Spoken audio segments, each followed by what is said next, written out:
Hey guys, on this episode of North, I'm sitting down with photographer Benjamin Rasmussen. His work is absolutely beautiful, and he's been working with clients like Vanity Fair, Rolling Stone, Dwell, The New Yorker, California Sunday, Wired, GQ, Time, and The New York Times, just to name a few. Needless to say, he knows what he's doing and he knows what he's talking about. I really appreciate how candid he was with his line of work and what it takes to be a professional photographer and all the ups and downs that come along with that. So if you want to check out his work, go to benjaminrasmussenphoto.com. You can find him at Benjamin Ras on Instagram. And we actually did this interview at Pattern, which is like a really cool co-working gallery space in Denver. Check them out at patterndenver.com. So without further ado, I hope you enjoy my talk with photographer Benjamin Rasmussen. So thanks for doing this. Really appreciate it. Yeah. We've actually never met before. You've been on my periphery for quite a while. Yeah, same. And I think kind of the biggest reason I reached out to you was I saw some recent work of yours, and it kind of hit me that I feel like, although I've been paying attention to your work for quite a while, I feel like I've seen some stuff of yours where I've known it was your photo before I looked down and saw who shot it, which I think is like, that's the place that every photographer wants to be at, you know. I think it was the stuff you shot for Rolling Stone recently of some of the Parkland, parents and teachers and whatnot. And I was like, man, that looks like a Ben Rasmussen photo. And I looked down and sure enough, there it was, and I was like, damn, that's insane. Thanks. So I was doing a little research in prep for the interview, and I saw a few of the names I came across: Vanity Fair, Rolling Stone, Dwell, CNN, The New Yorker, California Sunday, Wired, GQ, New York Times. Yep, pretty much all of them. I mean, it's damn, dude. I used to have this standing joke that I work for everyone except for New Yorker, and then I did one thing for them last year, and it kind of ruined it. But no, I mean, like, I got really lucky when I moved. So I moved to Denver like 9 or 10 years ago, and didn't really start working in the magazine world for the first probably 3 or 4 years of that. But then when I started, I was coming up as budgets were shrinking, as, people were really looking for a way to try and like save a few bucks on like, the front of book content, like not the big features, but like the smaller things. Yeah. And so it made a lot of sense for them to take a chance on like some kind of random dude in Denver, because they could save a couple grand on like plane tickets and flying out assistants and stuff for someone from New York. Was this post 2008, shortly after 2008? Yeah, this was probably, in terms of glossy work, that probably was like 2012. I did my first ever like meeting in New York shortly after moving here, and left that round of meetings with, I literally left with like a New York Times assignment, and I was like, man, this is easy. Damn. And then I didn't get a single other client for like 4 years. So, but then finally kind of started, around 2012, like working more with magazines. So I just got really lucky. And honestly, I had some like friends who like really like pushed me and really like, my first year of working with magazines, literally probably 80% of my work came from like 3 buddies, like Mike Freeberg, Jake Stengel, and Brian Durbala, nice. Who would just literally be like, I started working with Business Week because Freeberg was like, no, I'm not going to fly to Denver. Just hire Ben. He lives there. And then, Stengel passing stuff my way, and same with Durbala. Yeah. Jake's work is sick. I'm a big fan of his. Yeah. He's just like, he's always been a really good, a really big champion, I think, for people. Yeah. So for me, like the first time I ever met Jake, I turned down a job to assist him because I was like, this guy's doing something right. I want to like figure out what that is and what I'm doing wrong. And I remember like kind of showing him my work and just being like, dude, I don't know, man. Like, I feel like I'm barking up the wrong tree. Like, I think I just like, I don't know if I kind of have a future in like the editorial world. Like maybe I should just find something else. And 3 days later, he was like writing people in New York to set up meetings for me. And so, I've been really, really, really the beneficiary of like some really sort of generous people, which is then something that I've tried to figure out, like, how do you, kind of keep that moving pay it forward. Yeah. I feel like Jake is on his Instagram, he's always quite candid. Mm-hmm. And it's always really refreshing because you see stuff that he says where he talks about, and I remember maybe a year or two ago, he was talking about like, he was thinking about like it was a hard year and maybe just like quitting and working at a bike shop in like Montana. And it's like, that's pretty refreshing because I think all of us try to put on our best face on Instagram. You know, it's like we're all killing it. We're all busy. And that's not true for anyone. Not for me, at least, you know, it's like every day you're kind of wondering like what's around the next corner. Right. Totally. So that's sick that he's not only, you know, that candid, but also try to help other people out as well. Yeah. It's rad. So how do you describe what you do to someone who has no idea what you do? Oof. I'm really bad at it, actually. My wife, Abby, always makes fun of me for this. Cause like the easy answer is always say like, I'm a magazine photographer. Or well, I'll just say I'm a photographer. Everyone assumes you're like a wedding photographer, which is fine. But like, then you get like, I get sort of asked to like, you know, photograph somebody's kids, and I'm really bad at happy pictures. So the description that I've come up with is that basically like I do magazine and advertising work, and I make formal, quiet images in really chaotic settings. So yeah. And it's kind of the topics have shifted for me. I started very much in the traditional photojournalism world, with an interest in conflict. Like my first project I ever did was I grew up in the Philippines, and I lived in Scandinavia for a year after college, and then moved back to the Philippines for a year and did grad school there. And during that period, I covered this long-running conflict in the southern Philippines. And that was kind of what drew me to photography initially. And then I realized that I had nothing to say, and I was just making, you know, just recreating like Noctway images and Kappa images. And then as I started working in the magazine world, I was initially doing, you know, a lot of like Outside was my first like regular client, and, you know, doing a lot of like athletes and business people and stuff like that. And then just kind of had a very slow progression back towards trying to line up my professional life with my interests, which are much more sort of socially engaged. So it's only within the last couple of years that then I've really kind of tried to push for assignment work that's longer and that's more kind of socially concerned, and, you know, less people who've climbed Everest. Yeah, I read, I was, like I said, in doing a little bit of research for this, I came across the Annenberg Space for Photography's website and copied this line from their site that said, he spent his childhood with an indigenous people group on an island in the southern Philippines, his university years with evangelicals in a small town in northern Arkansas, and a year with the descendants of Vikings in the Faroe Islands, a nation of 45,000 residents in the middle of the North Atlantic. I thought Cleveland was exotic, but that's got to have played a major role in how you see the world and kind of what your interests. Totally. I mean, and my dad's actually from the Faroe Islands, and where I grew up was a tiny little island with no electricity, like no roads, off the southwestern coast of the Philippines. You know, growing up in this kind of sort of very remote space, and then I moved back to the States for college. And, you know, kind of. Did you study photo in school? I actually studied writing, but I sucked at it. I was really, really bad. I went to college. Photo is literally the first thing I ever found that I was like decent at. Like I was really into music, but was such a bad musician that I was literally a failed punk bassist. I don't feel like you got much lower than like punk bass. 3 chords, you can play one. Yeah. It's awesome. So I went to college initially being like, okay, how can I be involved in music where I suck as a musician?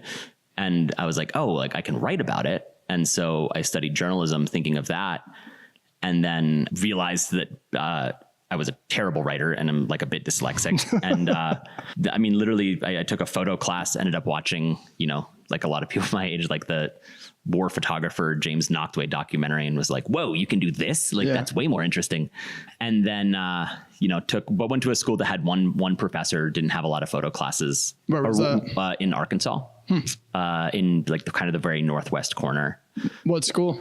John Brown University. Okay. Not the abolitionist John Brown, the radio evangelist. So that's why still to this day, like I'm really passionate about photo books, because that's where a lot of my education came from. And then I finished college and just like I've never met anyone who's made a living in this. I have no idea what to do. So I moved back to the Faroe Islands, which is this little protectorate of Denmark in the middle of the North Atlantic where my dad is from, and painted houses for a year. and tried to figure out like how to make a living as a photographer. This is after school.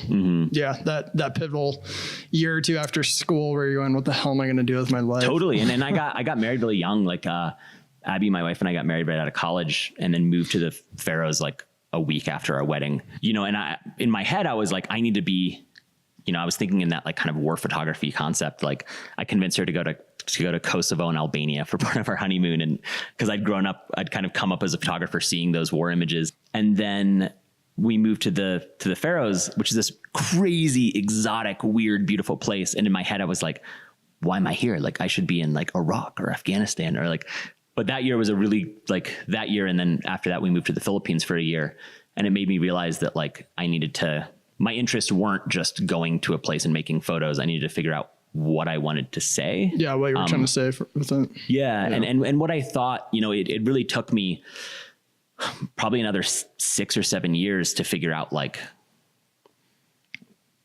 what I felt was lacking in the conversation and how I felt I could sort of bring a voice to that conversation. And that's really what I spent the majority of kind of my 20s trying to figure out was how do I develop that voice? But then also like, how do I not just go out and be sort of another white dude from the West who's going out and creating this sort of like exotic depiction of the world, trying figuring out a more complex way to tell stories. Did you grow up with cameras in your house? I mean, you're talking about growing up in the Philippines where, you know, you barely had, I think you said there was like dirt roads and stuff. It's like, I can't imagine there was like a plethora of digital cameras at your disposal to be using or what, or, you know, were you shooting maybe a dad's camera with film or how no, I mean, I didn't really, I didn't pick up, I picked up a camera for the first time, I think my senior year of high school with his friend who was kind of a little like hustler. And we spent our spring break. So I grew up in like in the kind of a split of mainly like the missionary community and the development community. So those people would need to have like stuff to send home to show like, this is where we are and this is what we're doing. So me and this like buddy Ron got cameras and we were like, you know what we could do? We could take a bunch of photos and then sell it to those people so that they could use it in like letters back home to show like what they're doing. Yeah. So we went and made these sort of like Steve McCurry looking portraits of people and called it Faces of the Philippines and then sold it as like a CD-ROM. That's a hustle. Yeah, damn. Totally. Slinging that CD-ROM. Yeah. That's awesome. Yeah. I mean, that was kind of the first time, like that was the first time I ever picked up a camera. And then I just didn't even like, you know, you grow up in a community where you don't see people earning like, you don't know that that's a job. Yeah. You know, my only visual exposure to photography as a kid was my dad subscribed to Time magazine. So we would get, you know, mail in every couple of months and then there'd be like a stack of Time magazines. Yeah. And it was always like, it was Time Asia. And so like, I mean, I'm like the people who shot at that time, like I still know those photographers and like there's specific stories that came out during that period that to me like really influenced the way that I sort of thought about the world, but I never connected that with photography or with a camera. Sure. It was always something that seemed very distant or very like foreign. So were Faces of the Philippines, was that your first like paid, your first time you made money with a camera essentially? Yeah. Yeah. And the thing was, you know, you couldn't get a job. So, why is as a foreigner, you couldn't work in the Philippines. So, you know, me and most of my friends came from families with very little money. So if you wanted to do anything, and like I went to like boarding school in Manila for high school. And so I was living away from my parents and I think I got like, I don't know, $5 a month or $10 a month or something like really small. Yeah. I mean, like I like modeled through high school and like did all this stuff to sort of like, there was like a handful of things that you could do to like get money. But yeah, even then it like, there was never really any conception of like it being a storytelling medium. You know, it was more like you know, this is something that's like, hey, this is cool. This is fun. Like, but it was just kind of, there was no concept of visual communication. This could be a career.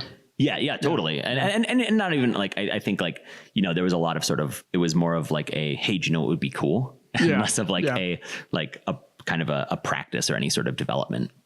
So how'd you get from selling CD-ROMs in the Philippines to Denver and getting like epic assignments? So I moved back here. Abby and I moved to the Philippines when we were probably 23 or 24. She was doing an internship with a anti-human trafficking NGO. And I was actually, I got kind of a volunteer position with a magazine there as a photo editor. And when I was back there, I found out about this program that World Press Photo had started with Ateneo, one of the big universities there, for Asian photographers, and got to know some people in the community. And basically there was this whole conversation of like, you know, do I count? Because of growing up there, they were like, you know what, we'll let you in. We'll let you slide. Yeah. And it was, for me, it was this really pivotal point, because during that program, I started to think more about, you know, talking to people about the way that they were being represented. You know, one of my friends from that program, this amazing Indonesian photographer named Roni Zakaria, him being like talking about some Swede who had come to Indonesia for 2 weeks and then had produced this body of work that made Indonesia look like, you know, the seventh circle of hell. And so started thinking a lot more about these complex issues of representation, discovered the work of, Tim Hetherington, who is this amazing conflict photographer who did a lot in a really, really complex way. And he had just come out with this book about the Second Liberian Civil War and the aftermath of that, called Long Story Bit by Bit. And he was, you know, embedded with rebels and then stayed on and lived in Liberia for a number of years after that, but was making all this work, you know, in like 6x6 medium format. Wow. Color. And it was just this really sensitive, quiet depiction of this thing that felt so different from anything I'd interacted with. So then we moved back to Denver for Abby to go to grad school. And I tried to figure out, you know, how to make my photographic practice more complex. So very much referencing Hetherington, I started shooting like 6.6. Sorry to interrupt. Yeah. When you moved back to Denver, were you already were things sort of on their way as far as your career, or was this still kind of a bit of a leap at this time? Oh, no. I mean, it was literally us having the conversation of like, I'm going to give this a shot. Yeah, like, we'll let's see where this goes. Happens. And I developed some relationships when I was living in the Faroe Islands of people doing like, you know, weddings and corporate work. And I think I should like, for the first like 3 years or 4 years I lived here, I basically survived off of work I would do in the summer in the Faroes. I think I've shot 7 cookbooks in my mid-20s. Wow. Probably more than that. Yeah. So like, you know, and I had some people there who honestly, like they kept giving me work and like were really patient with me. And that gave me some really good buffer time to kind of grow. And yeah, I just started looking at more complex work, like had the, you know, the phase of trying to think that I could recreate like Alex Soth sleeping by the Mississippi and for a phase. And, you know, like you go through all those phases where you're directly referencing like bodies of work.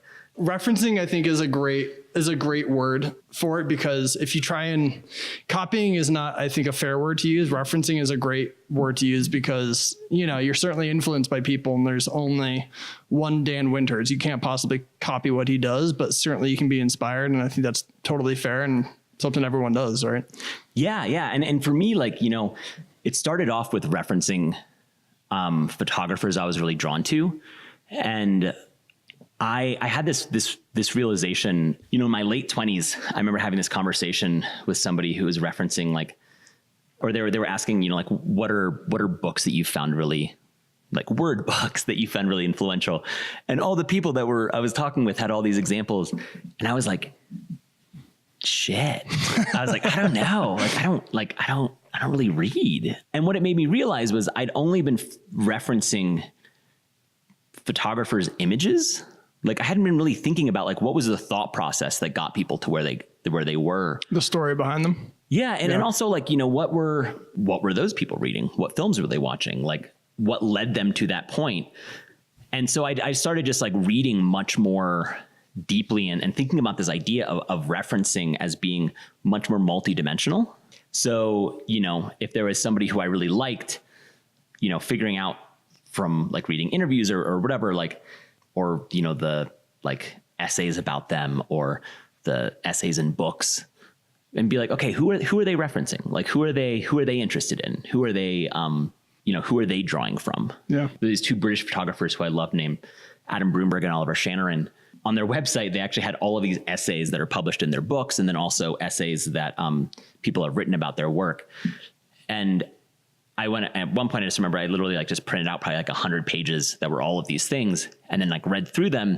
And then also it was like underlining the like texts that people were referencing in them, and a lot of them were much more academic. And for me, that then became this process where like I was interested in doing an MFA, but at that point I was, starting to get work. And it didn't make sense to like, take a couple of years off and move away from Denver. Yeah, you're getting momentum going. And so I started this thing that I referred to as my DIY MFA, which was just reading the text that you would read in an MFA, but in a much more broad sense. Yeah, so that process was kind of starting as I was starting to get more magazine work and trying to think more about like, why am I referencing, like, why am I photographing something in this specific way? Like, what is this communicating? It started with that thing of like, oh my gosh, like if I take like a beauty dish and have someone hold it outside, like this looks fancy. Yeah. And like, we're in Colorado, right? Like I was shooting locally a lot then. So it's like you stick someone in front of the mountains at like 4:30, sure. You have a beauty dish. Yeah. Maybe you rim them if you're being fancy. And like, and I started to think more about like, and this was after doing this for maybe 3 years. I was working a lot for Outside. I was starting to work with Business Week. I was working with like the New York Times, Wall Street Journal, a handful of other folks, 5280. And I started thinking more about this idea of visual language. When you were working with all these people you just listed, were they reaching out to you? Were you reaching out to them? I think a lot of the times, myself included, you wonder like, how did this person get to shoot this subject for this magazine? Yeah. So I'll take a step back. I mean, I was epically underemployed for a while. And so I had, this was a couple years after moving to Denver, and I was thinking a lot about this idea of, I was trying to shoot more formally. I was trying to sort of like break some of these bad habits, that you develop, like where for me, I was shooting everything like very just like I wasn't smart compositionally, and I was, doing the thing that you do as a young photographer, which is like you just shoot wide open because it's like the easy way. Everything like, 2.8. Yeah, totally. This wonderful photographer named Melissa Little has this. She referenced this thing about a young photographer once, and she was like, "Just so you know, like 1.4 is an aperture, not a style." Like, solid. That's awesome. So I was starting to shoot like medium and large format and thinking more about composition and color. And then I also I realized that I'd always been talking about other people's experiences. And so I set myself this challenge of like, how do I talk about and photograph like my own experience and my own sort of like places. And so I started this body of work called Home, where I was photographing in the Balabac, the small island I grew up in the Philippines, the Faroe Islands, where my dad is from, and this town called Chugwater in Wyoming, which is a small ranching town that my wife is from, and was trying to look for sort of the lines between these things, sort of this idea of each of these being exotic, except to the people who live there. Yeah. And so how do you photograph it in a way that feels real to the person who's there, and then the person who's in one of these other two locations sees the commonality? And then as I was doing that, I'd started doing meetings in New York and going with a portfolio and all of that, and wasn't really getting too much movement. So again, I was very, very underemployed. How many trips did you make to New York where you were saying you weren't getting much movement? Just so that people understand. I do one a year. Yeah. Portfolio trip. Yeah. And I would, write everyone I could find. And I was doing, email promos and postcards and all that jazz. Sure. But then with this work, I was like, I want to do something like kind of more intentional. And this work is really personal. And so how do I do something that's like, that's more, that has a little bit more life to it. And so I decided to do these like handmade books. And so I did 3 sections, one at the Faroe Islands, one Balabac, and one Wyoming, and then would make from each of them a handmade book and send those out every 6 months. Damn. It's got to be a major expense. Expense, but also, like each book would take like, I don't know, 3 hours or something like that. Wow. And I'm like printing each page by myself. Like it was because I had nothing to do. How many did you send out? I think the first one I did maybe 25. Yeah. And then by the last one I was doing maybe like 50 or something like that. Even 25 is, that's a major commitment financially and otherwise. And for me, it was this thing, which was basically like, I bet someone's going to feel guilty to throw this away. So they're going to keep it. Yeah. Make it nice enough they can't trash it. Yeah, totally. Make it count. And I was also like, as someone who's interested in photo books, for me, it was also a way of exploring the physical form. So as I was sending those out, I noticed that I still wasn't getting much work, but I was getting traction in the sense of when I would go to New York and when I would email people and try and meet with them, like the people who I'd sent books to were more likely to respond. Yeah. You at least got a reply. Yeah. And so it just started a very slow roll. And the first person who ever hired me was 5280. So that was the first time I was like, okay, like how do I do a magazine assignment? And then some other I think Men's Journal to photograph some like basketball player and it was these, it would be this thing where like those would doing more newspaper stuff, but like those would kind of slowly come in. And so what I would do is I would shoot the shit out of stuff. Yeah. Like I would shoot stuff as if it was going to be a giant feature when all it was going to be was one picture in the front of the magazine. Did you know it was only going to be one photo going into it, but you just... Yeah, a lot of times it was like, because with magazines, it's split up with like front of book and then the main wall features. So that you only have probably one page. Yeah. And so I would shoot, especially when I started working with Outside, I'd be shooting these athletes who also have nothing to do. Like, they're like a sponsored climber or cyclist or whatever. Yeah. And so they want to get attention. They want to be cooperative.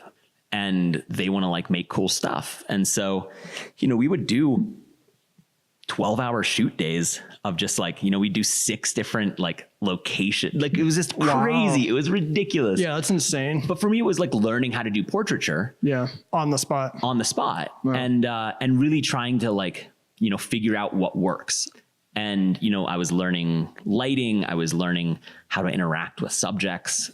Psychology is such a big part of that. Yeah. And I was working with the time at one of my best friend from college, Trace, who's this amazing, like is really good at getting responses from people. Like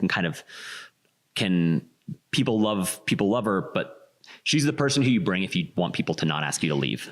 You know what I mean? Having that person on set and in your corner is such a valuable asset. Like literally, if you have a friend that's just good at jiving with people, it's like, dude, bring them. Yeah, totally. It's valuable. The Trace thing is this: if someone says that they're going to give you 15, Trace can get them to do 30. Yeah, exactly. 2 hours later, you're still shooting. So during that process, that was just like that was my role, is like I was doing the stuff that I knew could print, but I was also, doing the stuff that I knew I want to put in my book. You were doing the stuff you knew that you were getting paid to do, but you were also doing the stuff that you're going, I don't know if they're going to be into this, but I want to get it regardless. Yeah. And I'm guessing at least some of the time, those not weirder, but sort of the ideas that you never talked about were the ones that ended up getting selected, maybe printed at some point. Sometimes. Yeah. But even when they didn't, you still had they were the ones that people responded to the most, like in my book or in like an email promo or whatever. Yeah. Yeah. So like that just for me, it started this process of, the ball started rolling. I started working with more people, and I was, started doing really well in terms of front of book work. And then like a few years ago, I kind of got to this point where I was like, it was fine. It was good, but also I was becoming less interested in this idea of production. There was this one last shoot that I did with some like Olympic runner where, we were like, using like 6 lights and filling with a ring flash and all this shit. And I just remember being like, I don't like this. Yeah. What are we doing? And then at that same point, me and a buddy, Mike Freeberg, had been talking about what was going on in Syria and how a lot of the work that we were seeing felt very distant and it felt very anonymous. And we were thinking about the work that we did for magazines.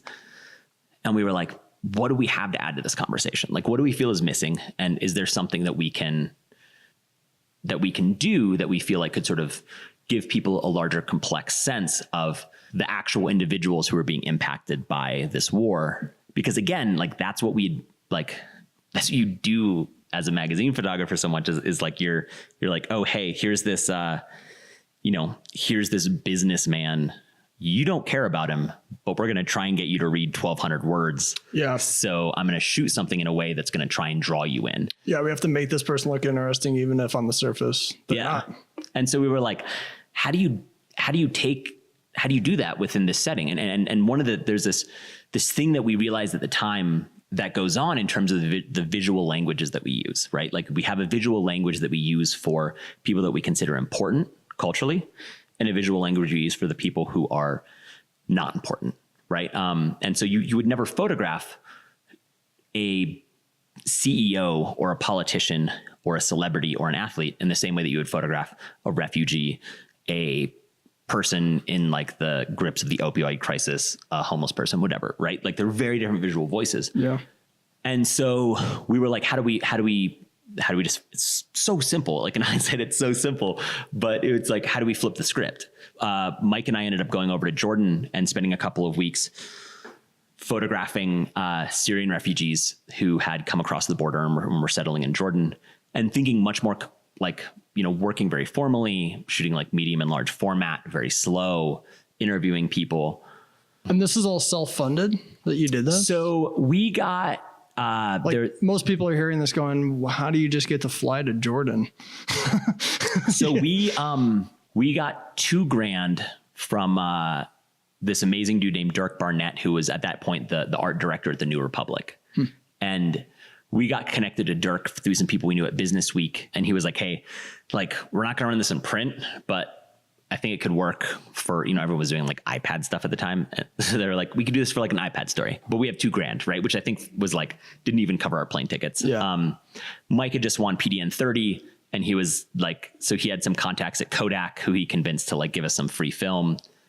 So and you're just pulling on resources. Yeah. And then everything else was just like, money that we'd kind of shelved away for a few months. So we go over, we, kind of set up a translator ahead of time and so a couple of contacts and then just kind of go. And we kind of had this very free flowing concept of like, meeting one person, allowing that to lead to another thing. And when we came back with that work, we were really excited about it. Dirk at the New Republic was really excited about it. And he was like, if you guys ever want to do a book, let me know. And Mike and I had been talking, and we were like, I don't want to do, like, this feels so inappropriate for a book, but like, what if we do a newspaper? Like, what if we do something that's cheap to produce? We can produce a lot of them and we can distribute them. And we had this idea connected to that, which was like, what if we take the people who are interested in our work and who would buy a $50 artist book, and instead we have them fund the production of a newspaper, and instead of them being the end audience for an artist book, they are our distribution point. So we did sort of a fundraising drive, and then we also kind of reached out to different clients. And this is all through social, or how did you do this fundraising drive? So through social, but then also through sort of like the tendrils of the photo world. So photo blogs are still a big thing. So like Time ran it online and with like Lightbox and stuff. And then it runs in Business Week in print. It runs in the Le Monde magazine in France, and a cover story Internationale in Italy, and AARP ran it in like their like Instagram, like, and awesome. And some of it was just the thing of like, some editors who Mike and I have been, at that point we've been like busting our ass for people for a number of years. And so you end up having people who are champions because like you've been working really, really hard for them. So we raise the funding and we do this publication. And then for initial distribution, what we would do is, if you want one, sure, that's free, but I'm going to send you 5 or I'm going to send you 10. And it's your responsibility to distribute that within your community. Yeah. So we were able to distribute thousands of them pretty easily, and then do a series of shows around the country in different places. And that, was a really big sort of like opening for me, in the sense of like, it was like, okay, we're engaging in this larger conversation. We're engaging, like I'm taking the means of production and distribution into my own hands. And I'm interested in the work, so for me, it began this kind of pivot where it was like, okay, like I figured out this one portion of the magazine world, but I'm not as interested in it anymore. What I'm interested in is actually the stuff that I was interested in as like a 20-year-old, which is, these different parts of the world, the impact of political decisions and foreign policy on people's lives. So I started to, kind of begin a process then of how do you pivot away from being the photographer who just like makes people look pretty to having more complex ideas of storytelling.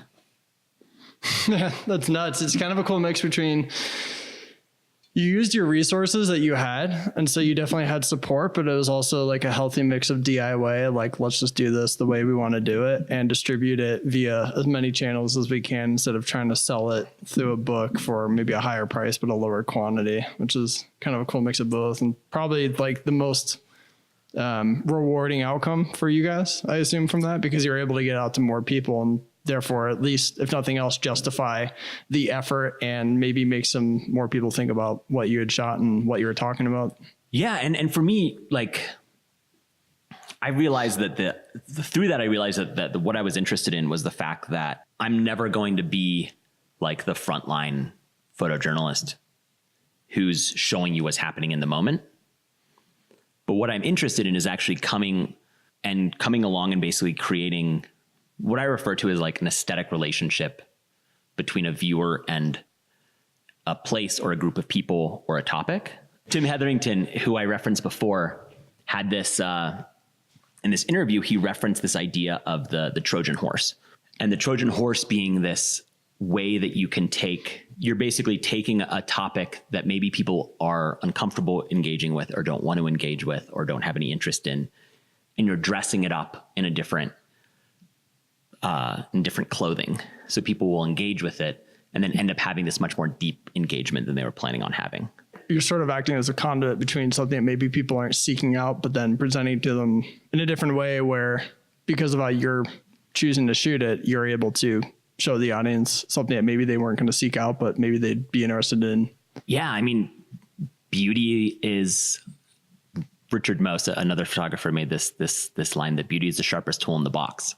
So for me, it was if you're making work that's really beautiful and aesthetically engaging, you can get people to engage with something. That was kind of this movement of like, okay, well, if you can use this kind of beauty and formality to get people to engage with a topic that they're used to just kind of like flipping past, what else do you want people to engage with? And so for me, this pivot happened actually because I did that work with Syrian refugees and then another body of work in the Philippines in the aftermath of this typhoon.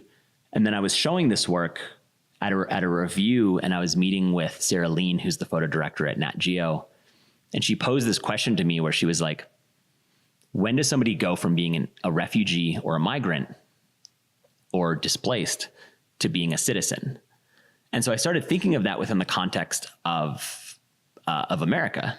And I started to think of, again, within this thing of like, as somebody who didn't grow up here, right? Like I moved here as an 18-year-old, but I have sort of a vague American accent and I'm a straight white dude.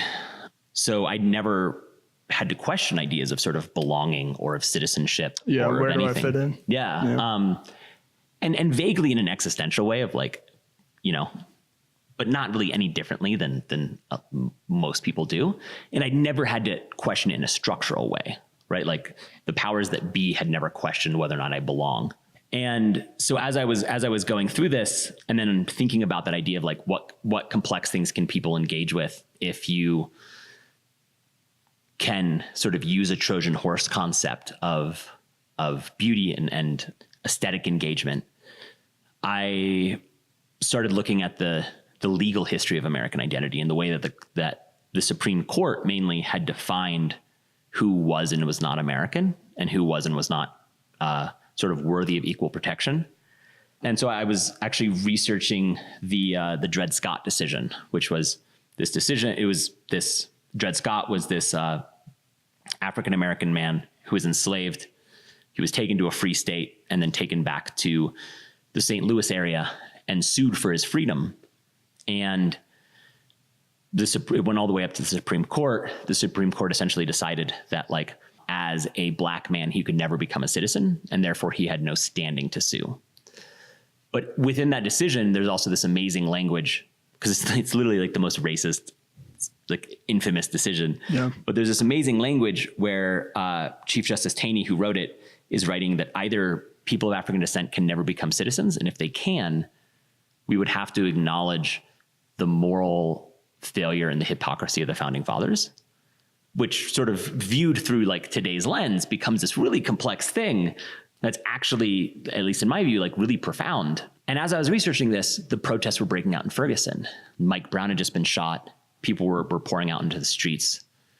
And one of the things that wasn't really talked about is that the protests were happening on West Florissant Avenue, which is the street right off of where Mike was killed. And 3 miles south on West Florissant Avenue is the cemetery where Dred Scott is buried.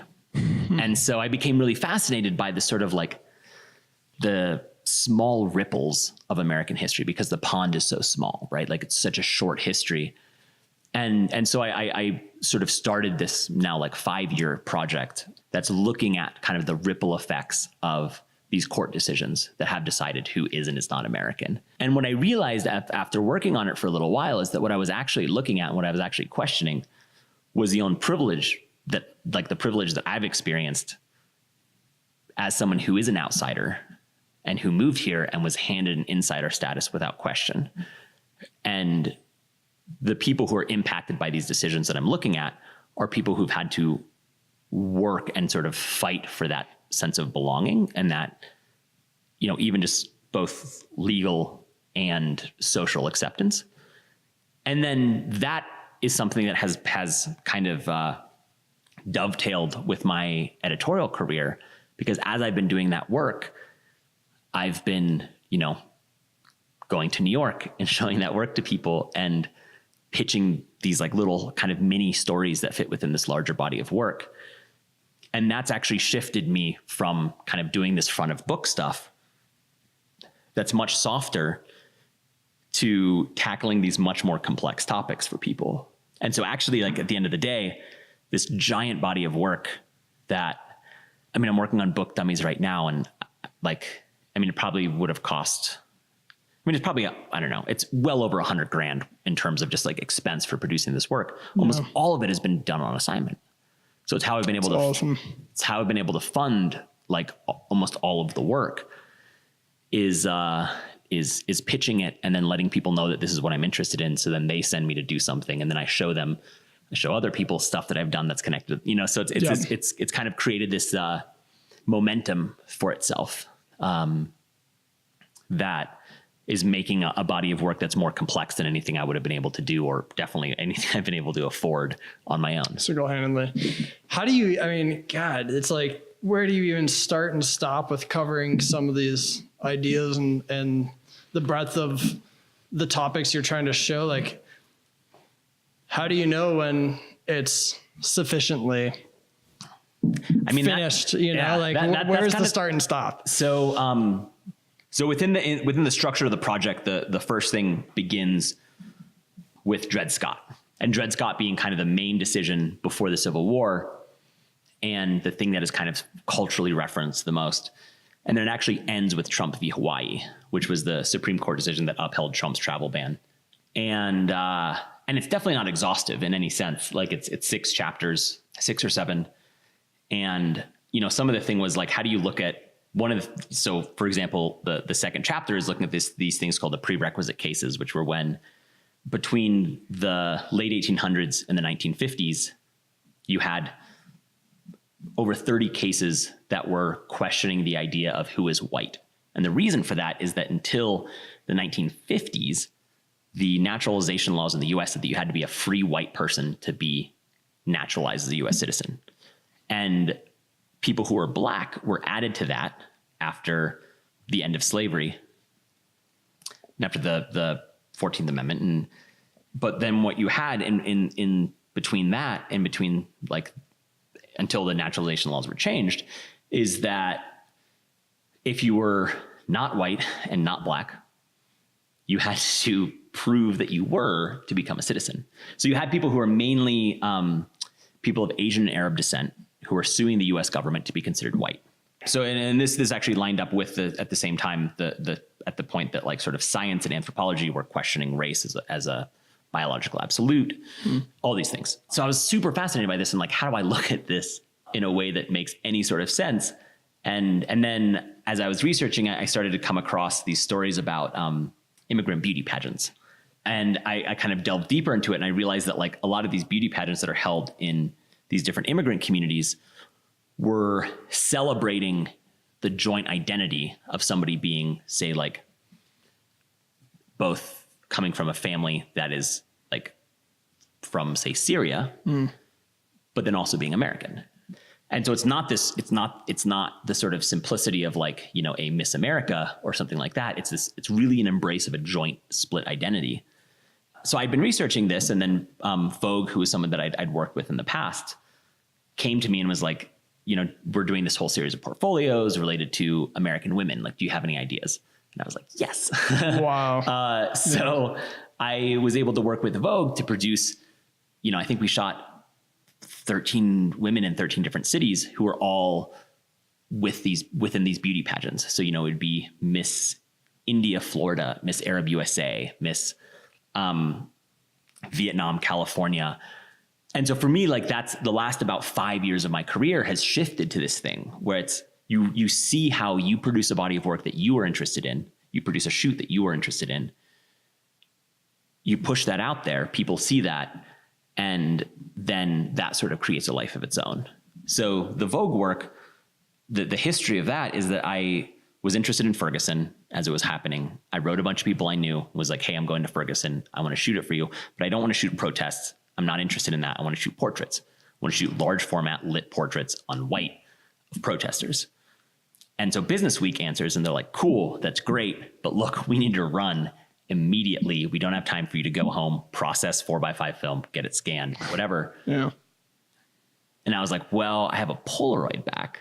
And they're like, cool. So we go around St. Louis buying all the like Fuji FP100C, like whatever that we can find, photographing people with a 4x5 camera, 2 lights, and a Polaroid back, dodging the cops, like all this stuff, and interviewing people with it. Business Week runs a portfolio of it. Vogue sees it and is like, hey, we're doing a fashion portfolio at this thing called Afropunk. We want it to like, we really like the sort of energy of your Ferguson work. Can you come do that at Afropunk? And then that leads then to this beauty queen work. And so it's this really interesting thing where it's not so much like, it became less of this thing of like, hey, I'm Ben Rasmussen, like, you guys should hire me. And it was more like, hey, here's this one thing that I'm really stoked on. And people would be like, interesting. We have this other thing that actually is kind of related to that. Can you do it? And for me, it's actually become less about a professional identity, and it's become more about sort of things that I'm interested in ways that I approach complex topics. These days, I'm getting hired a lot to approach different topics, but in a similar way. Yeah, I think the power of a personal project is absolutely not to be underestimated. I've been hired more times based on what I've done personally than what I've done for other clients. And I'm sure you've probably found the same thing. It's crazy, actually, when I think back about how many times I've decided to do something and shoot it the way I've wanted to shoot it. And I'll have a client who either I've worked with before or a new client who says, we want you to do the exact same thing for us that you did for that. And it's such a rewarding feeling because it's like, I didn't do this with an art director over my shoulder. I didn't do this with a creative director calling the shots. I did this completely however I thought looked cool. And then that obviously resonated with someone, at some company or a magazine. And it takes on a life of its own. So that's, Vogue, it's like pretty notable names, responding to what you're doing. That's insane that just one thing can sort of lead out in so many different directions with a number of different clients. And it becomes a sort of reciprocal thing where something you pursued because of your own interests and the story you want to tell really taken on a life of its own. And I mean, hats off to you. That's awesome, man. Yeah. I mean, and it's for me, it's really, I mean, I think you hit it on the head. Like if you're not getting the work you want to get, shoot it. Oftentimes, yeah, totally. It's oftentimes because you're not doing the work you want to do. Yeah. And you can go down such a path where you're, before you know it, I was talking about this with a friend of mine, Kevin Batchelor, who's a photographer. She taught a lot of bike stuff. And we were just talking about how, you know, you can go down a path of, before you know it, you're at a place where you're like, I'm not even shooting what I want to be shooting because I just went in this one direction, or I shot this one subject or whatever. And it's a thing where it's like, yeah, I mean, it's something that you have to almost keep in mind. Am I doing what I want to be doing? Am I shooting what I want to be shooting? Yeah, totally. And I think what happens, you know, I'm finding, I've been trying to break into the advertising world in the last couple of years, and this applies a little bit there, but much more, I think, in the magazine world, which is people want to find their own place for you.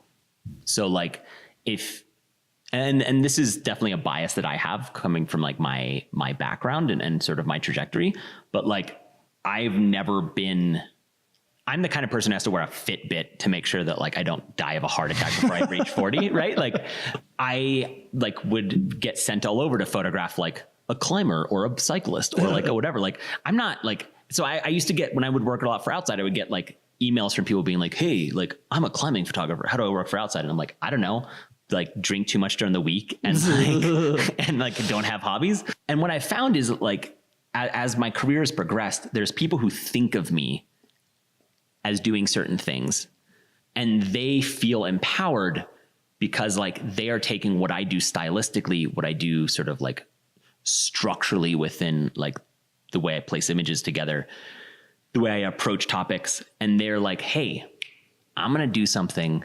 I'm going to like, this is going to be weird, but I'm going to take Ben and I'm going to have him do politics. I'm going to have him do architecture. I'm going to have him do whatever. And so like, I shoot such a broad spectrum of stuff for specific people. I only shoot politics for Time. I've almost never shot a political thing for anyone other than Time. And they're like, because like someone at Time was like, you know what? I bet Ben could do politics. It's so awesome though. And and then, you know, I work a lot for Dwell. I'm a terrible architectural photographer. Like I don't have the sort of like, I don't think about the details of space in the way that a great architectural photographer does.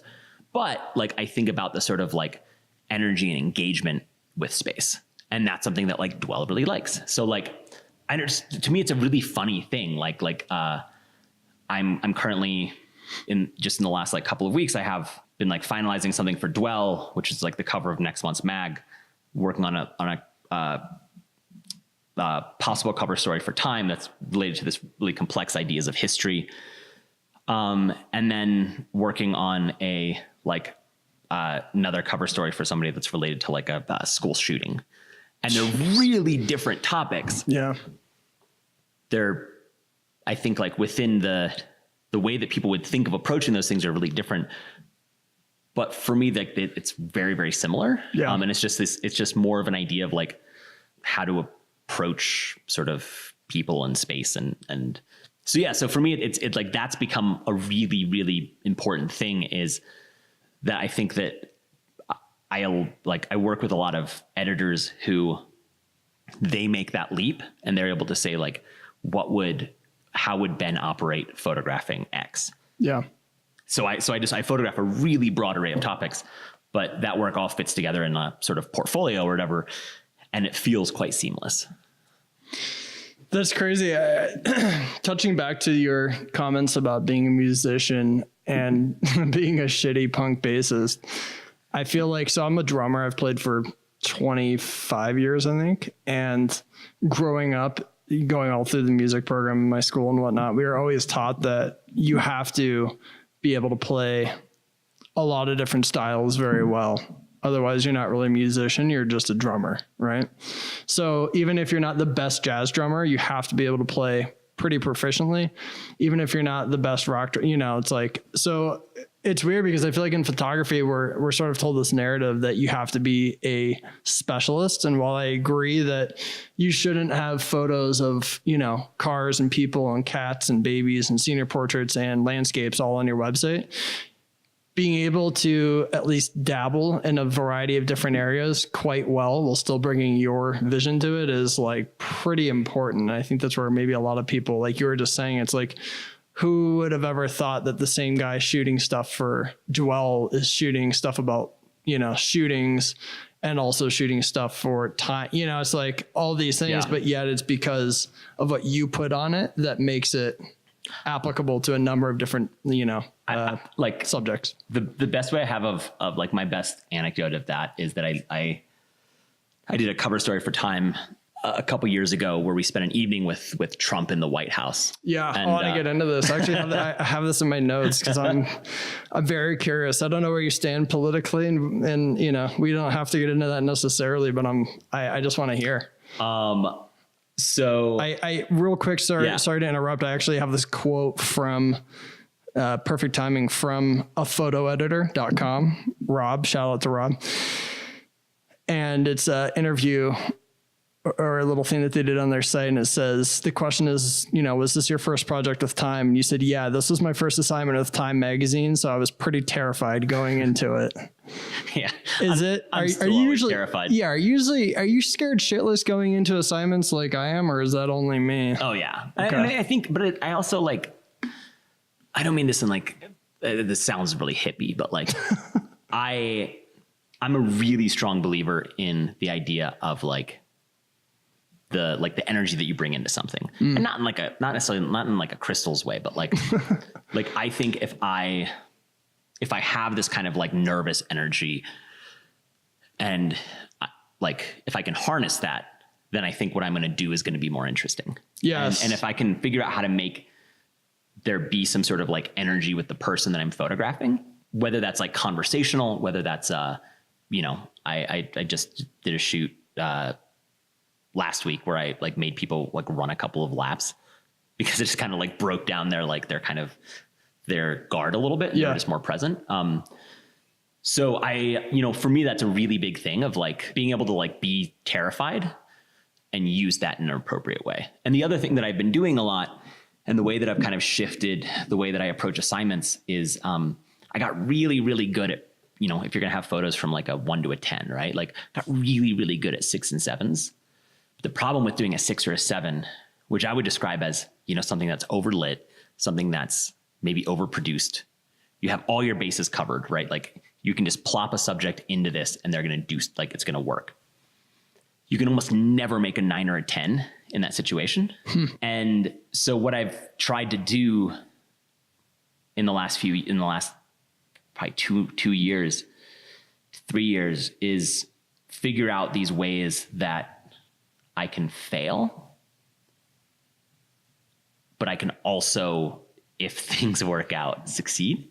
So one way is like, I got rid of pretty much all my like lighting kit, and pretty much the only way I ever light anything anymore is like 2 umbrellas, even like a school portrait, or like popping a light in the ceiling, like some like really simple stuff. You're not shooting with 14 lights and 7 assistants. Yeah. Okay. And the reason is because like that puts the onus on me to bring something out of that person, to create a space where there's some sort of like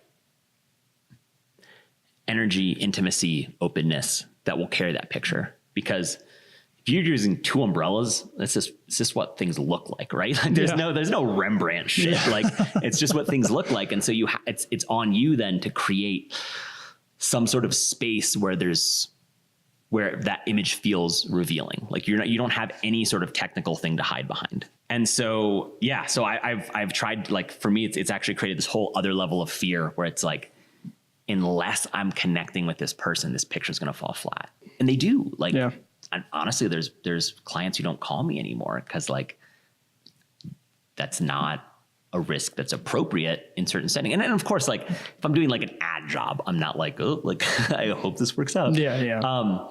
But finding the space for that sort of like risk, and then trying to figure out how to make something that comes out of that. And that was something like the thing that I did with Trump was this really strange thing where I was, well, first, like I literally, I shot that and I left, was editing and filing till like 2 a.m. and then left at like 6 a.m. to fly to LA to shoot a fashion diary for Dior for some fashion show.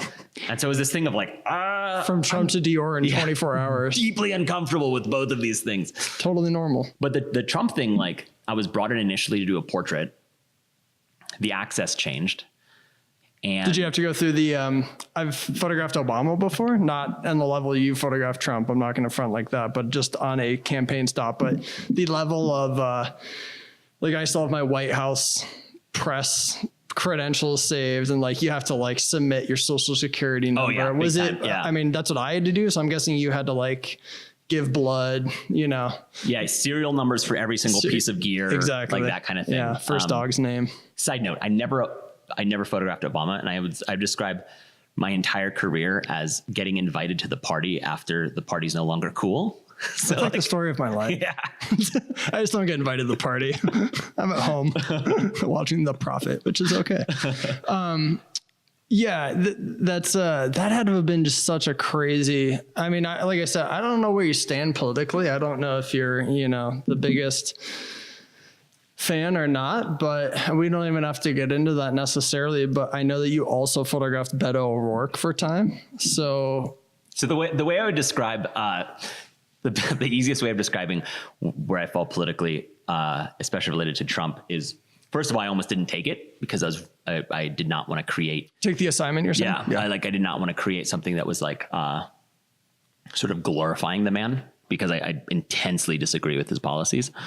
And the way that I actually researched the assignment was reading Hannah Arendt's The Banality of Evil, which is about the Eichmann trial in Jerusalem. And Eichmann was the Nazi official who basically made sure the trains ran on time in terms of getting people to the death camps.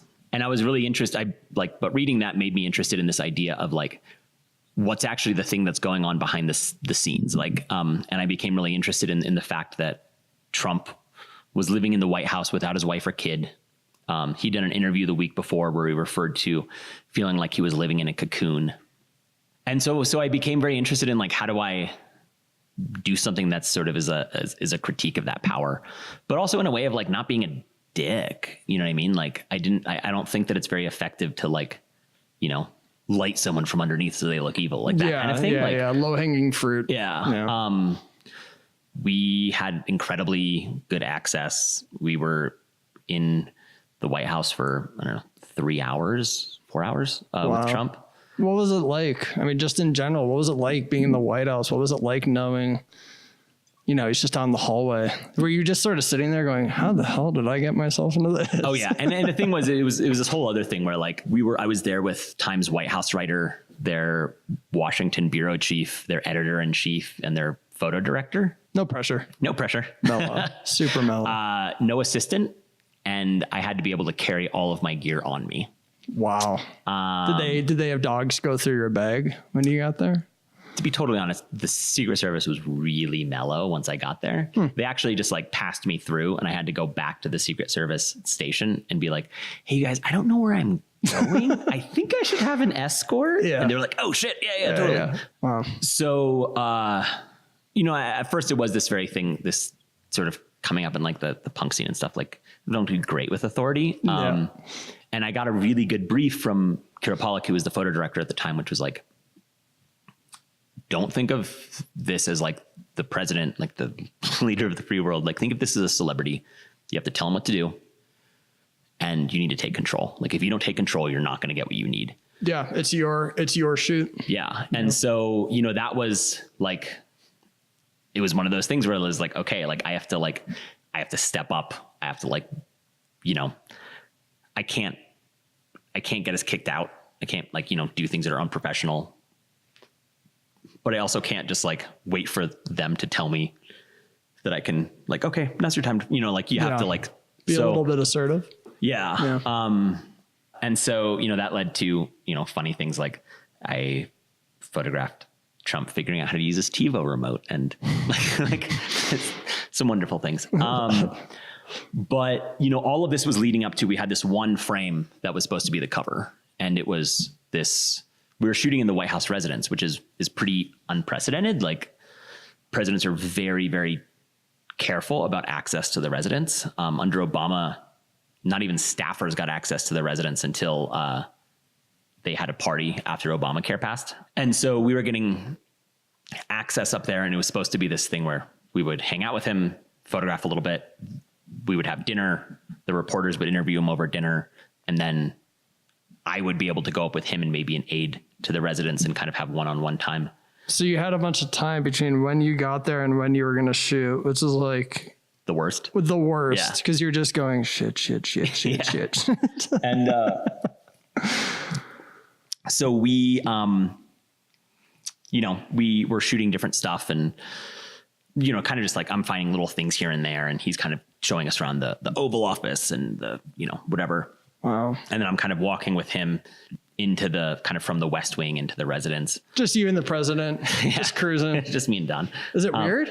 Or are you like, what's going on? It is. I will say I'm not a fan of his policies, but he is not somebody who I think buys into the sacredness of the office. So for example, like I'm like photographing him from behind, walking in front of me from relatively close. And so I just like, he walks into the residence and I'm directly behind him and accidentally make him hold the door for me, which like the president isn't even supposed to ever open the door for themselves, much less like hold it open for some like nobody photographer who's walking behind them. Sure.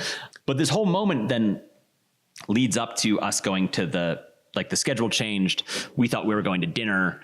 A couple of the reporters and Trump are in the elevator going up to like the second floor where the dinner is supposed to be. It's like me and Pence and Hope Hicks, who's his communications person, and a couple of other people are like walking up the stairs, and we like look at the elevator and it's going up again. And we were like, Hope's like, oh, I guess he's taking them to the residence. And so we walk up, and then Trump had basically just decided to give everyone a tour of the residence. Wow. And, you know, so it's like, here's the Lincoln bedroom and here's like whatever.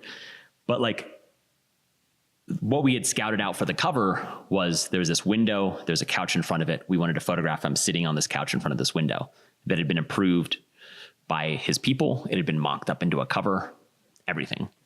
So the plan's set in place. Plan is set in place. Everything goes awry.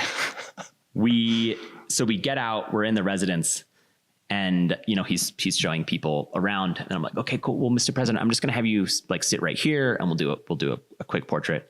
And he's like, no. And I was like, well, you know, like it's kind of what it's what the plan is for the cover. And like, he's like, no, I'll stand. He stands, gives me the thumbs up, like all this stuff. So he straight up just shoots down your idea from the beginning. So I photograph him, and then I'm like, cool. I still need you to sit down. Like, this is going to take like 15 seconds. So it'll be really quick, but this is what they're thinking for the cover. And he's like, nah, it's not going to happen. And the backstory of this is that like Trump has never photographed sitting from the front because like a lot of people of like old, like on with their years, he has a little bit of a paunch. So he's been photographed sitting, but always kind of like at an angle. Sure. And nobody had caught this. Like no one on our side, no one on their side. So I'm just arguing with them of like, I need you to sit. Like, this is the biggest thing I've done. Like, I need you to sit. Please just have a seat. And he's like, no.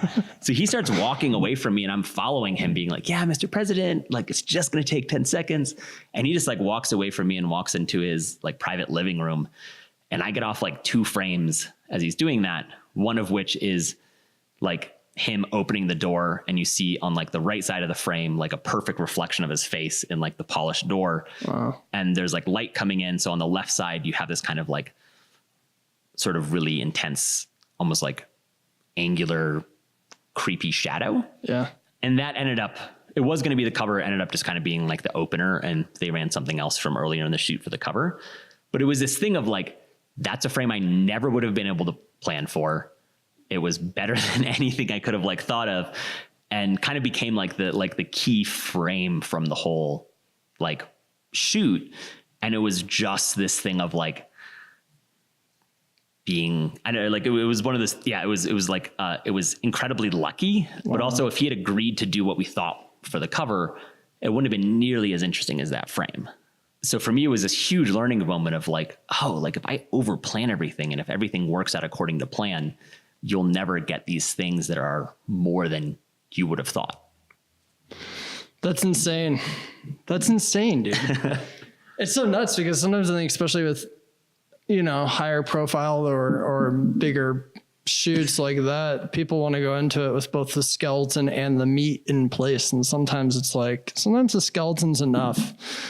Let's have a general idea of what can happen and what we're going to go in there for, but like know that things might not work, and that's okay. And that's like such a testament to like your mental flexibility at the time. You know, you're just looking around going, all right, what do we do? What do we do? What do we do? And you're probably, you know, trying not to lose your mind in front of anyone because you want to have your stuff together, but you're having to be creative, you know, on the spot. Well, there's this amazing Gay Talese profile of Frank Sinatra called Frank Sinatra Has a Cold. I think it was for Esquire back in the day. And basically Gay Talese had been sent to do a profile on Frank Sinatra, and Frank Sinatra didn't want to meet with him and was sick and in a really bad mood. And so Gay Talese hangs out for a week talking to like the people around Sinatra, watching Sinatra, but like Sinatra won't talk to him and won't acknowledge him. So it's this amazing profile that is in part based on the distance that is kept between him and the person that he's writing about. Yeah. And that was another thing that I'd read kind of in the lead up to this and thinking about that idea of like, instead of faking intimacy, how do you respond to the reality on the ground and make that, you know, something that comes across in how you photograph? And then also, how do you find these ways of not showing? It become one of the challenges for myself with Trump of like, how do I not show his face and still make you know that it's Trump? So like there's like one frame that ran where it's just him from the neck down, but he has like a red tie that's too long and you know it's Trump. Like, and then photographing him from the behind frequently. And so there's just these different sort of like little cues. Yeah. So then that's what led to getting the cover of Time. Yeah.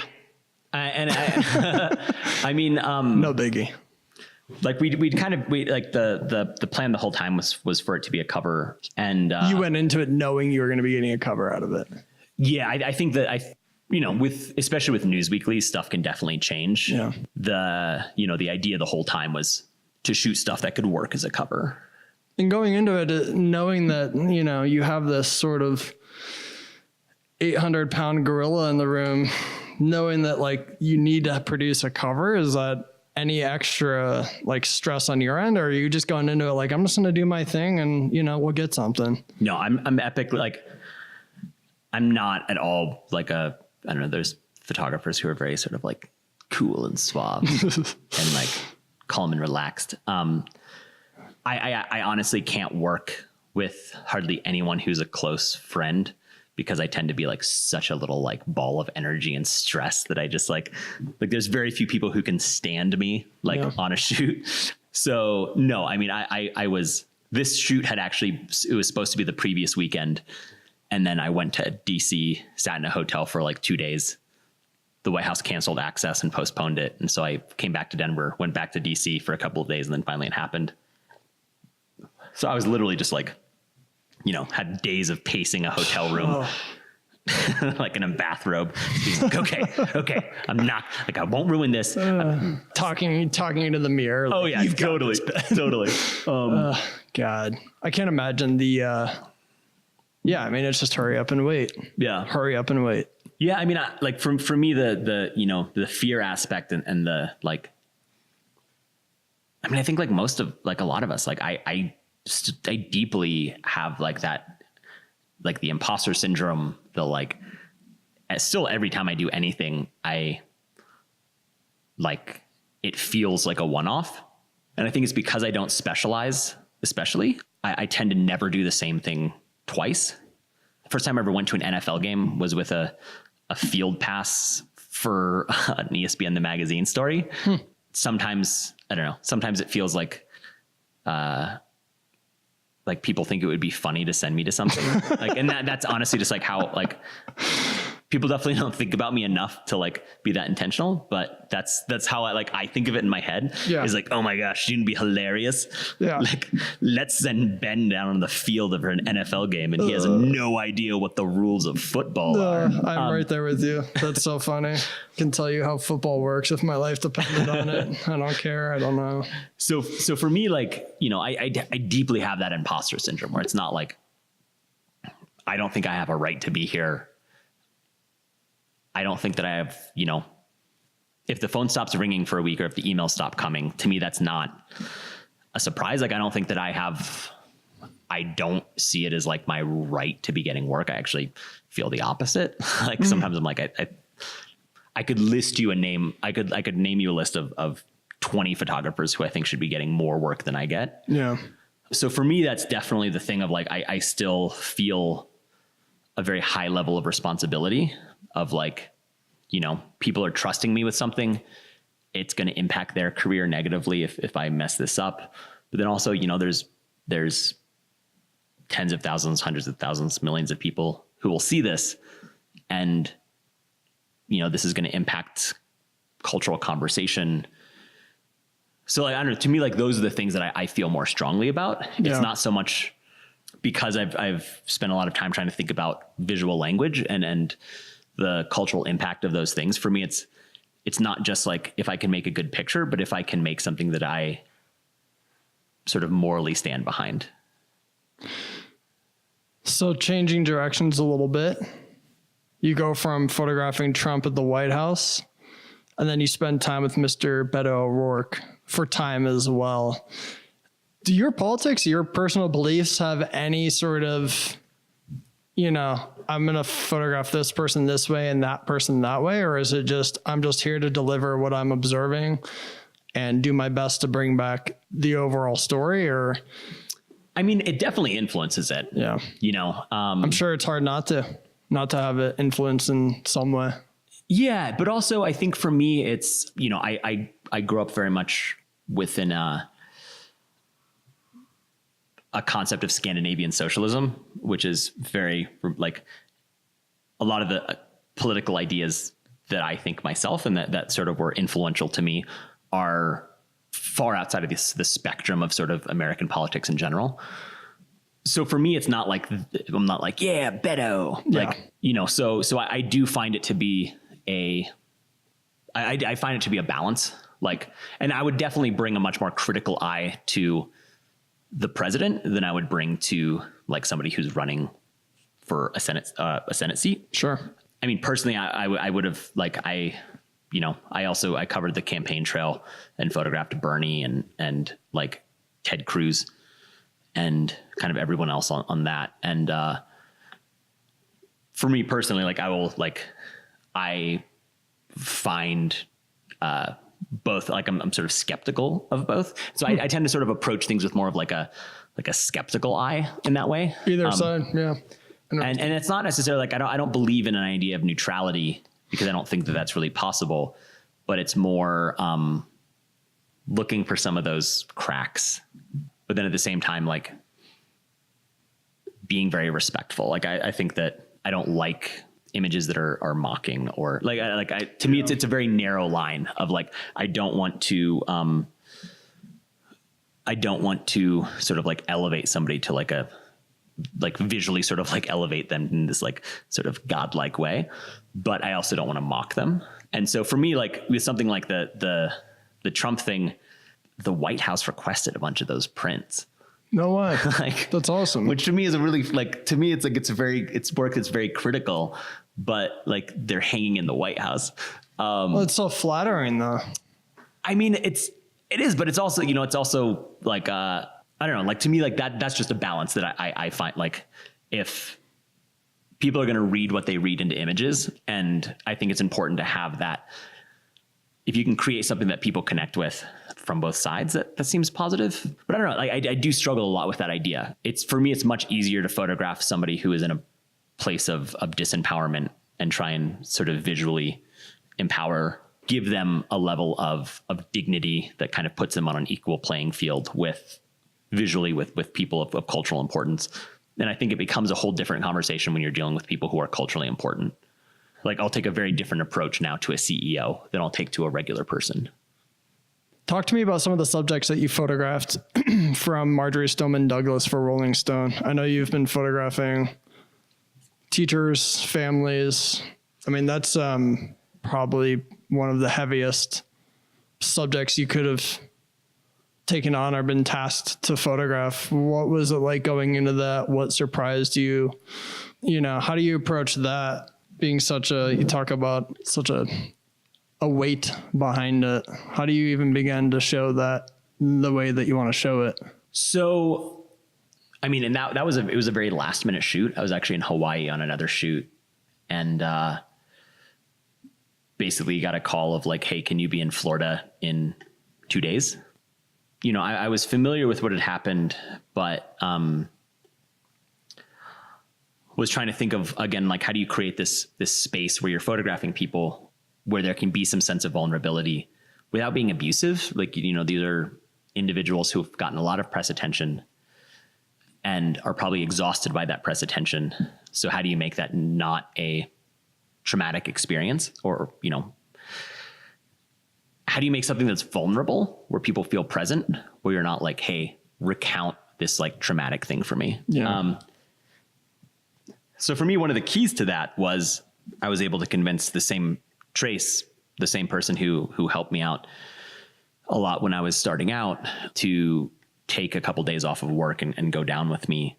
And we had a writer there and someone doing video, but I tried to be really strict about like, we're going to do photos first so that people wouldn't be exhausted by the time they were coming to me.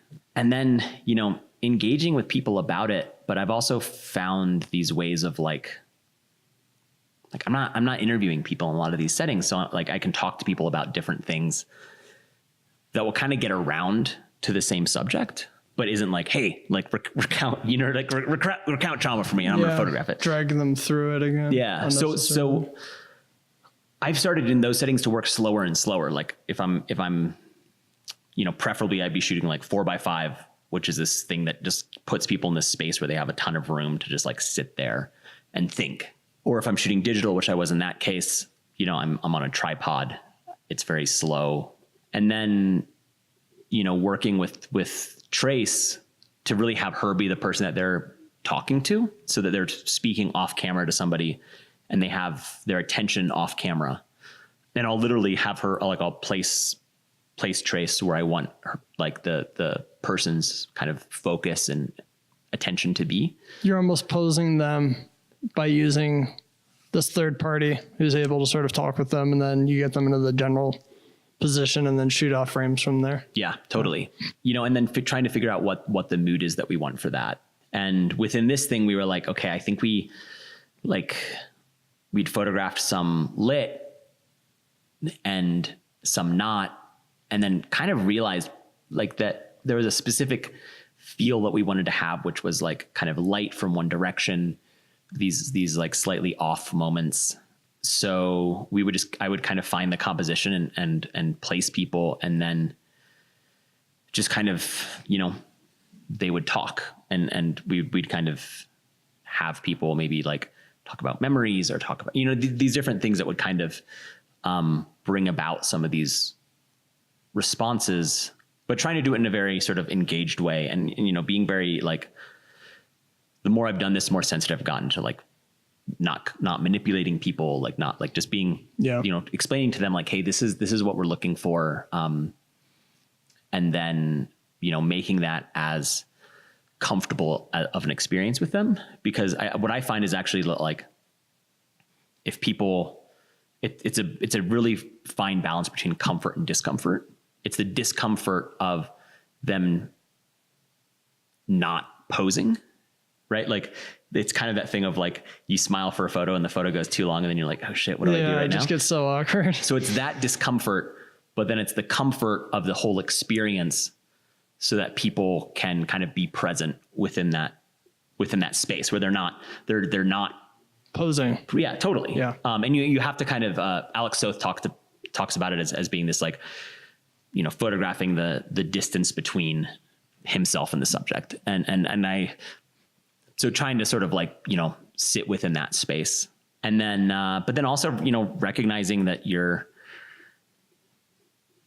you know, you can be a really negative part of somebody's traumatic experience, or you can be, you know, something that is hopefully, if not positive, at least sort of neutral.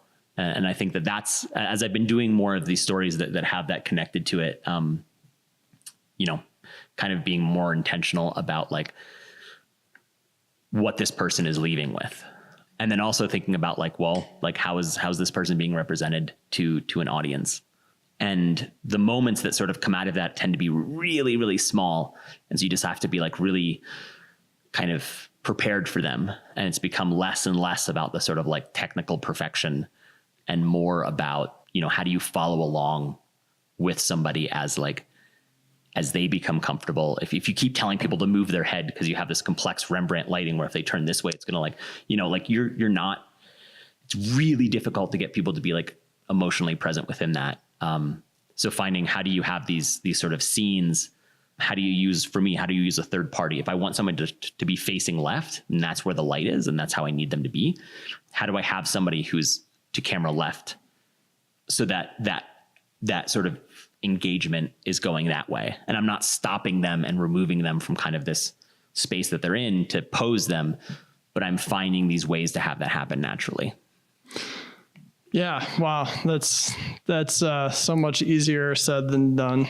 Totally. That's, I feel like in between those two spaces of comfort and discomfort is trust, where even if you get someone who gives you, you know, a few seconds or a few minutes or even more, if they pick up on a level of trust from you and the vibe that you're putting out, that you're just going to show them in the best way possible and that you're not going to run a super awkward frame of them or something. It's like, that's where you get those nuggets, or it's like, oh man, 20 frames, 100 frames, 10 frames. But then there's that one or two where you're like, oh, that's the one, you know. Yeah. That's such a hard thing to nail down. And I think it's probably only with time and practice and more practice that you are able to pick up on those little moments where it's like, oh, if I just get them to do this or posing this way. So changing gears a little bit, when do you get your best work done? Like, what does the process look like? Is it a certain amount of certain time of day? You've eaten a certain thing for breakfast, had your Wheaties, had a second cup of coffee, or is it just, it comes and goes, you know, with any amount of luck? Yeah, I don't get my best work done. I don't get my best work done. Sure. No, I mean, it really is like I've made some changes in the last year or so to try and sort of to travel less. But before then, like at my peak, you know, I was traveling a couple different places a week. And like, it was just, you know, it was really hard to find, like, I ended up having these very strict things where like, I never turn on the TV in my hotel room. I listen to the Goldberg variations on the airplane while reading a book, like these different things that were very like trying to keep my sanity so that I had like specific like energy and a mental place to be when I showed up wherever I was going. Anymore, I find that the biggest thing is I try and really come at stuff with knowing what it is that I'm photographing. So like doing your research then, do you mean, or doing my research? So it's split in two levels. One is I'm photographing something right now related to the a big assignment related to the Korean War. So researching reading a giant book on the Korean War to figure out like, well, what was going on? Why was this being done? Why whatever? You know, so sort of entering it with an idea of like, what is the sort of gravitas of this? So that's the one portion. And the other portion is thinking a lot about within that same project, the Korean War stuff. I'm photographing a bunch of things of like objects. And it's like, how do you move from something being a still life to something being kind of like elevated and feeling like it's not just a direct sort of evidentiary representation of what you're photographing. And so thinking a lot and kind of like studying like aspects of like art history, or like how are things displayed in museums? Like how are photographs displayed at funerals? Like these very specific things that relate to this story. When I'm entering it, it's chaotic, it's crazy. You sort of, you know, you have the chaos of basically like working with limited time, with limited equipment, with limited crew, all of that, but having this deeper set of of knowledge and ideas to be able to draw on. So for me, that's become a really important part. And then also I'm a giant photo nerd. Like I'm really, really interested in photo books, in work that people are doing. And so for me, that's this other thing of like,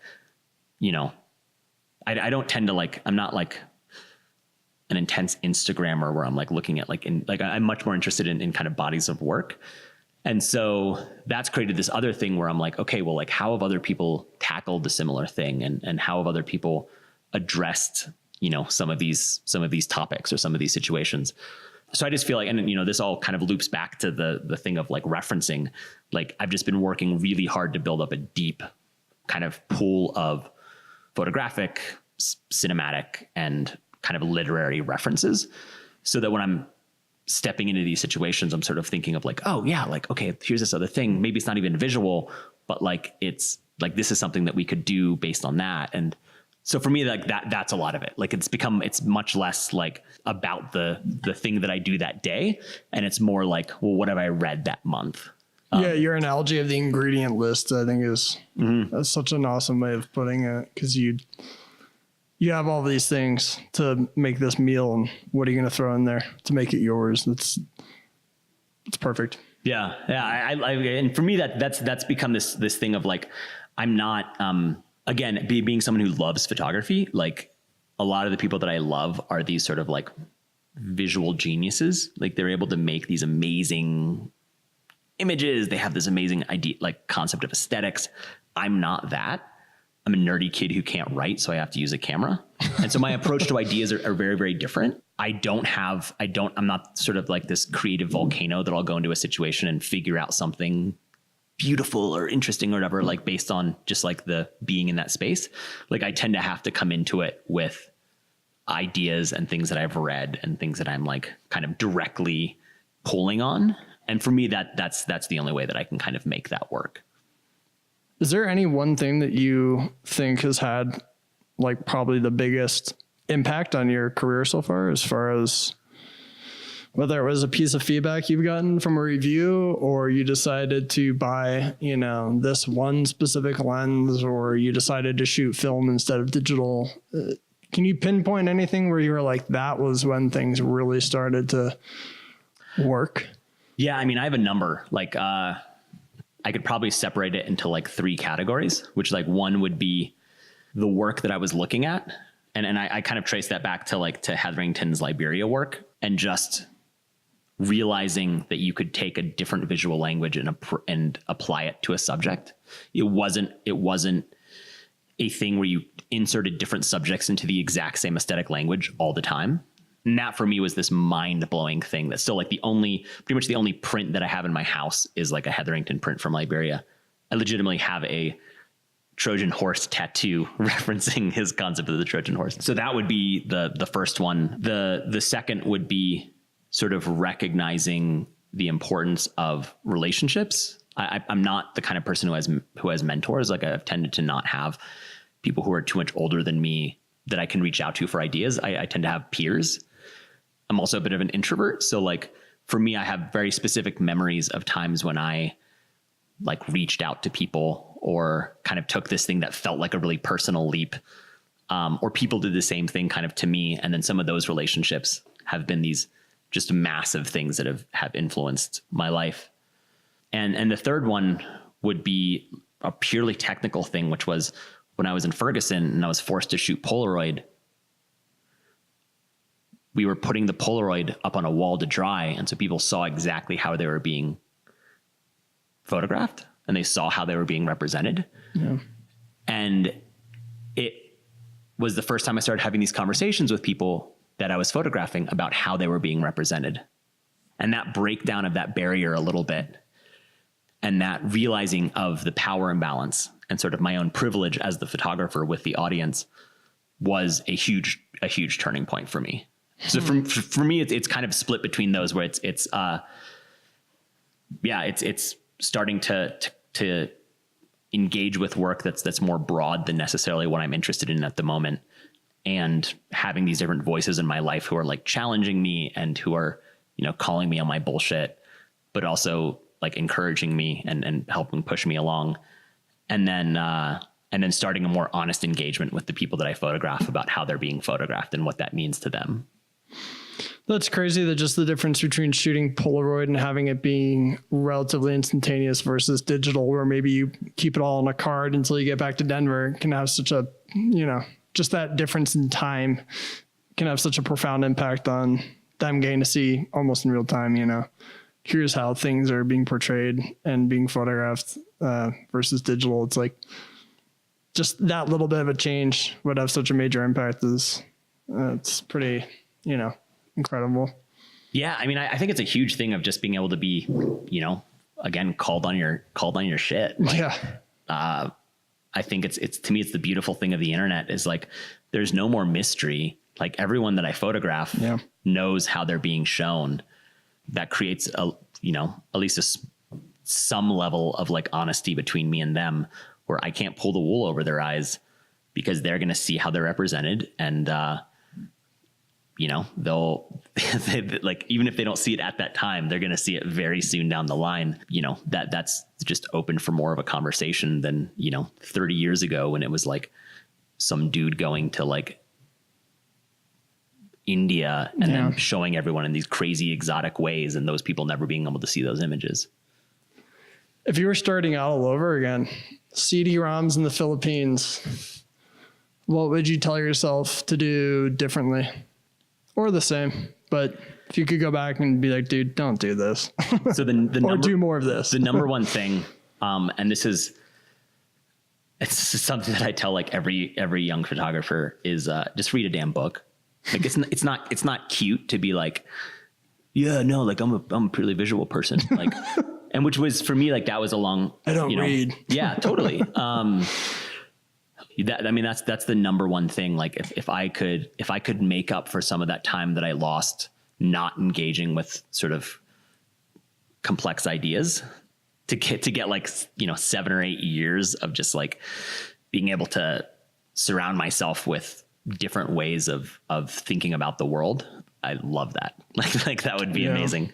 And then also I think that like, you know, and I think about this from my time that I spent in the Faroe Islands, when I was living there, like just being present where you are and engaging with the place that you are, to me is a huge thing. And then the last one is, you know, I've been in Denver for almost a decade and I've spent most of that time sort of like wanting the photo community in Denver to be different, and not to the fault of the community, but I think to the fault of me thinking that that someone else should do it, you know, that we should, like, there should be something that kind of brings people together, that there should be ways that people collaborate, ways that people are like helping each other out, and spending almost a decade just complaining about it, as opposed to, you know, now we're doing this thing and trying to basically like do something about it and figure out like, how do you bring people together? How do you engage? Yeah. And I don't know, just like it's so easy to whine and to like complain and to like, course, to like hope that someone does something versus doing it yourself. Yeah. Yeah. And it's pretty empowering to just be like, no, okay.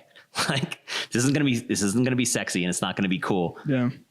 It's not going to be like, you know, no one's going to know about 95% of the work that goes on. Being able to challenge yourself to step up to the plate. How do you define success in what you do? And I always ask everyone this question, so I apologize if people are going, oh God, the success question again. But I'm always curious to hear, because everyone has their own answer, and I know you have a good one. So I would answer this very differently now than I would have probably some years back. I believe that at our very best, people have maybe, you know, 1 or 2 or maybe 3 things to say in their lifetime, right? Like there's not that many writers who write more than 2 or 3 good books. There's not that many directors who make that many good movies. There's not that many photographers who create that many good bodies of work. So for me, success is still based on producing these large bodies of work successfully engage with sort of social conversation and that have legs and sort of move dialogue forward. But what I've realized is that my idea of success is directly based on sort of social engagement and social conversation. And that what I've been shifting to over the years is over the last couple of years is realizing that like my ideas of success are actually not so much on what I have to say, but on how I can work with people to sort of amplify their voices. And so like the last year has been spent starting a space called Pattern that is, based on creating a space to help like photographers and filmmakers grow sort of their ideas and bring them into conversation and show their work and create this space where these things that I would never be able to say and that are more than my 2 or 3 things can be said, and these more complex conversations can happen. And so for me, I've shifted a lot to like realizing that like my idea of success is being a conduit and less sort of like being this like one loud voice. So not so much like being like, I'm enough of a fan of photography to know that like there's amazing work being done out there and that I still want to do my own tiny portion of that. But to me, that's not quite enough. And being able to sort of push larger conversations outside of just my own work, to me is like, that's my concept of success and of fulfillment, of sort of influencing culture through like amplifying these like influential voices as opposed to just being a voice on my own. I think that's a great place to end. Cool. Fantastic. So where can people find you online, social media, website? I know you mentioned Pattern. So yeah, at Benjamin Rass is the Instagram, benjaminrasmussen.com. And then Pattern is at patterndenver.com and at Pattern Denver. Right on. Thanks, man. I really appreciate you doing this. Cool. Awesome. Thanks.